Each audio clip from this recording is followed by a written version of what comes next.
Hello YouTube, this is a July 2019 post-Banlist budget Altergeist deck profile for Yu-Gi-Oh! So there have been some pretty cool alterations to the ban list, and I'm pretty excited to play this deck with how it looked, even though some cards were hit. So we start off with the same Marionetter at 3. So I'm running 2 of each of the standard Altergeist traps, so this is still a very strong card, and it is another way to special summon that multi-faker from the graveyard. 3 Mellow Seeks, attacking directly, popping a card. Graveyard effect when it's used as link material. I think some people were talking about this card going on the ban list. It was spared. 1 multi-faker, because now it's at 1. So I was thinking, with 1 multi-faker, is there even a need to run so many traps, like an overwhelming ratio, heavy on the side of traps anymore? Because with the 1 multi-faker, the chances of you drawing it with the traps and that combination being necessary is obviously less, but it's still, again, obviously kind of the primary Altergeist card. So I do have a lot of traps still, but it's also, I mean, Altergeist is a control deck. It's just kind of a slower deck, or it doesn't special summon too often. You need those floodgates. And then 1 Kunkuri for your attack negation, and then Silkwitous at 1 because I don't play Desires and only 1 multi-faker. This is the card that you're usually special summoning with multi-faker, so I think it's good at 1. So 2 more monsters, 1 Eater of Millions. This is kind of an interesting choice. I think, you know, the extra deck isn't being used too much, and it is a free special summon with a really killer effect, and it's definitely a cheaper card, I think, in the below $1 for this card. So not too bad of an option, not using the extra deck too much. And also an Effect Veiler, because you're only spending so much on 1 copy of Multi-Faker now instead of 3, you do maybe have those, you know, extra funds instead to go for something like a hand trap. So those are the monsters. For spells, triple Duality. I still run 3 Duality as I did in my June budget version. You know, most of the deck is still trapped, so the consistency, I think, is improved. Some might say that it is hurt by triple Duality. I mean, some people say that it gets cloggy in it. I mean, I still play 3. This is just how I have it. So 3 Secret Village of the Spellcasters. This card was indirectly affected by another card that got limited, so it just locks your opponent out of spells, doesn't lock you out of spells. So you can activate those dualities and the Scapegoat, which is, you know, the latter of which is that link climbing tool to help you get into Borload or Topologic Bomber Dragon, both of which I run.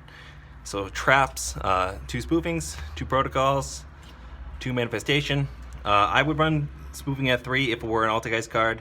I think it clogs at 3, and protocol is very necessary. Maybe even bump protocol up to 3 with no solemn strikes.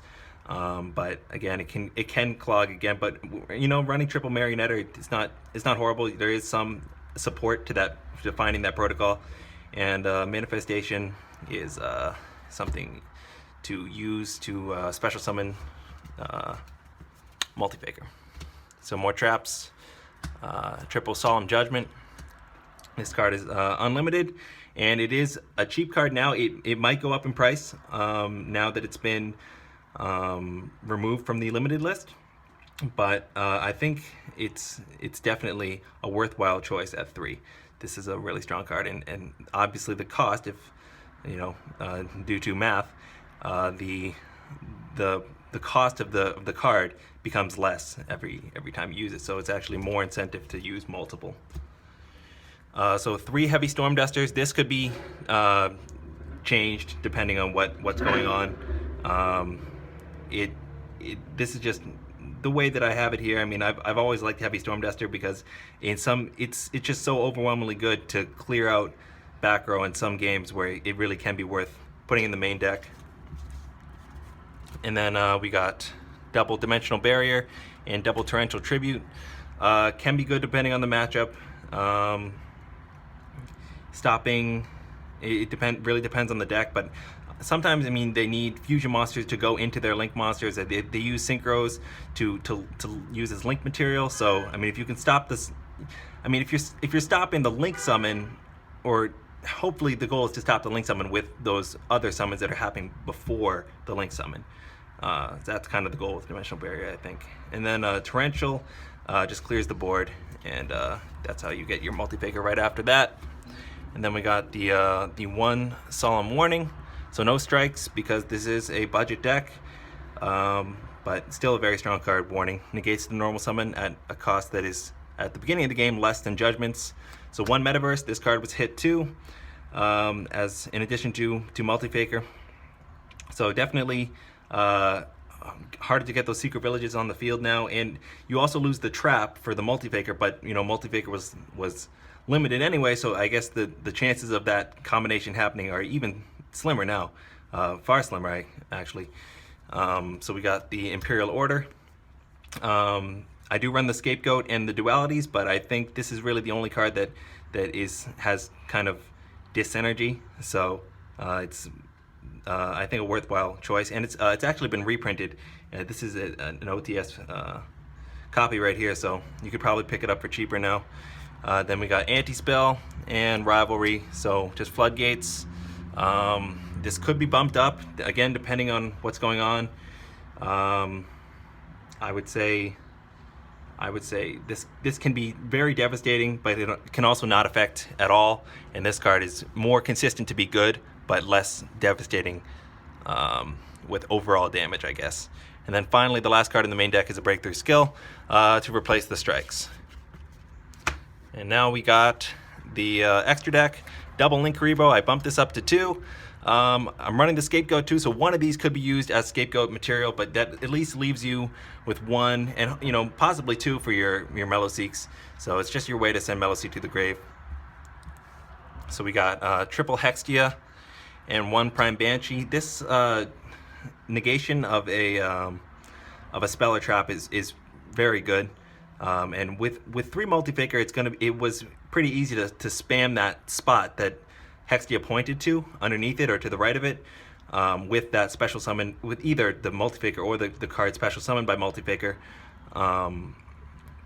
Still, I mean, I like to summon I like to normal the Marionetter under the Hextia. I like to put, if you would see the board, this is the second column, and I put the Marionetter right under it, right here. And Prime Banshee specials multi-faker from the deck. Yeah. So now we got a Link Spider and a Proxy Dragon. Those are just in here for the Scapegoat. No other purpose at all. Then we got the Nightmare cards, Phoenix and Cerberus. Again, hopefully you're saving some by not... Metaverse was actually kind of an expensive card too. Metaverse and Multi-Faker were both like around $5 a piece, give or take, somewhere in that area. So you have more funds, hopefully, for this Phoenix. And the Cerberus isn't too expensive, but it's still, you know, not the cheapest card. So, and they're obviously very good cards. That's why I have them in here. I mean, Phoenix is just an amazing card. Cerberus can be useful too. Underclock Taker, budget deck. This is you know, still a very strong Link too, that it can be applicable in a lot of situations. Modifying attack. We got some World Chalice monsters for Scapegoat.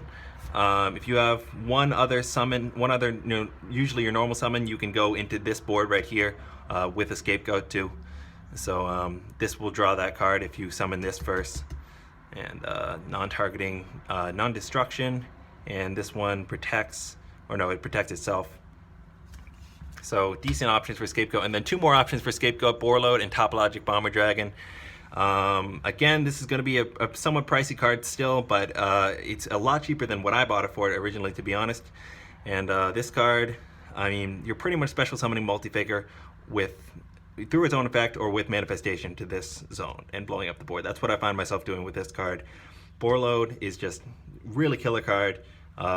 Just steals the opponent's monster and can get around so many situations. So that's pretty much the budget Altergeist deck profile for July 2019 post-Banlist. Thanks for watching, and have a good one.